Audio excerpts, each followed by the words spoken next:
Assalamualaikum warahmatullahi wabarakatuh. Hai teman-teman. Dilema para orang tua di tahun ajaran baru tidak jauh dari masalah PPDB atau juga persoalan-persoalan lain yang berkaitan dengan sekolah anak-anak. Bagi sebagian besar kita orang tua, masuk ke sekolah negeri adalah sesuatu yang mungkin diidam-idamkan. Tapi tidak semua orang tua yang juga terlalu fanatik untuk masukin anaknya ke sekolah negeri. Sebenarnya juga bukan persoalan fanatik atau tidak ya, tapi ada kelebihan dan kekurangan yang tentunya diharapkan oleh orang tua ketika dia memilih untuk menyekolahkan anaknya di sekolah negeri atau di sekolah swasta. Nah, tahun ini aku adalah salah satu orang tua yang juga sibuk untuk mengurus PPDB anaknya. Oh ya, sedikit informasi aja, aku sebenarnya tinggal di Depok ya, di Jawa Barat, tapi KTP-ku masih DKI Jakarta. Jadi, itu makanya kami pun masih punya kesempatan untuk bisa ikutan PPDB DKI Jakarta.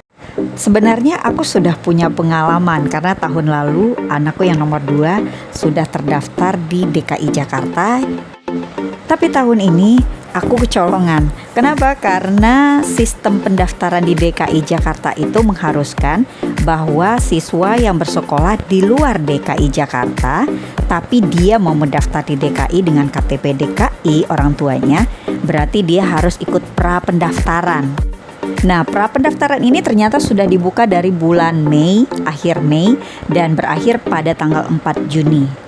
Dan aku telat update, ternyata aku pas buka itu di tanggal 7, jadi udah lewat.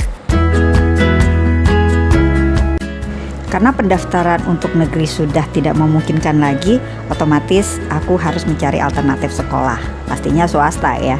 Asal sekolah anakku ini SD-nya adalah juga sekolah swasta, jadi sedikit pengalaman ada lah ya untuk mencari sekolah swasta yang baik. Dan aku sama suami concern untuk mencari sekolah yang memungkinkan untuk bisa tatap muka. Jangan protes dulu ya. Mungkin tidak semua orang tua menginginkan anaknya untuk sekolah offline atau tatap muka. Tapi aku dan suami termasuk yang menginginkan ada porsi untuk tatap muka di sekolah anaknya. Meskipun aku tahu pasti bahwa semua ketentuan itu berasal dari Dignas, dari pemerintah ya.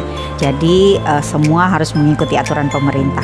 Tapi sekarang itu aku dengar bahwa pemerintah juga sudah mengeluarkan aturan bahwasanya sekolah boleh mengadakan tatap muka dengan maksimal 25% siswa, dan itu dengan prokes yang lumayan ketat, dan pastinya bahwa ada aturan seperti misalnya gurunya harus sudah divaksin, kemudian anak-anaknya juga harus aware tentang prokes dan lain-lain sebagainya. Itu semua dilihat, dan termasuk juga fasilitas yang disediakan di sekolah, juga aturan mengenai penerapan protokol kesehatan di sekolah. Teman-teman, ini adalah salah satu sekolah swasta yang kudatangin hari ini. Dari informasi yang mereka berikan, sepertinya sekolah ini sudah sangat siap untuk melaksanakan sekolah tatap muka dengan komposisi seperti yang ditetapkan oleh pemerintah, yaitu 2 kali dalam seminggu, 2 jam, dan bergantian sebanyak 25% dari total siswa.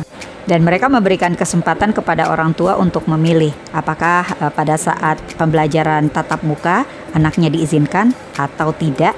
Itu dipersilakan karena mereka akan tetap mengadakan pembelajaran secara online atau juga secara offline. Ada beberapa sekolah lain yang aku kunjungin hari ini, dan kami memang belum memutuskan sekolah mana yang akan kami pilih. Yang menjadi pertimbangan kami tetap adalah masalah tatap muka, ada porsinya yang diberikan oleh sekolah, kemudian juga soal berapa jam atau juga berapa banyak porsi untuk pengajaran Al-Quran atau agama Islamnya. Dan yang terakhir dan paling penting juga adalah soal berapa biaya yang harus kami keluarkan untuk masuk ke sekolah itu, kemudian juga berapa SPP-nya. Tetap harus menyesuaikan dengan kantong.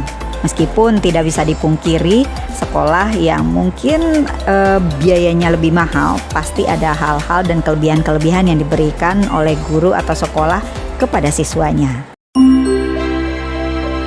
Oke, sekian dulu video kali ini. Untuk teman-teman yang sama-sama pejuang sekolah seperti aku, kalau mau komen silahkan di kolom komentar. Jangan lupa untuk subscribe, jangan lupa untuk like, dan tekan tombol loncengnya. Bye-bye. Assalamualaikum warahmatullahi wabarakatuh.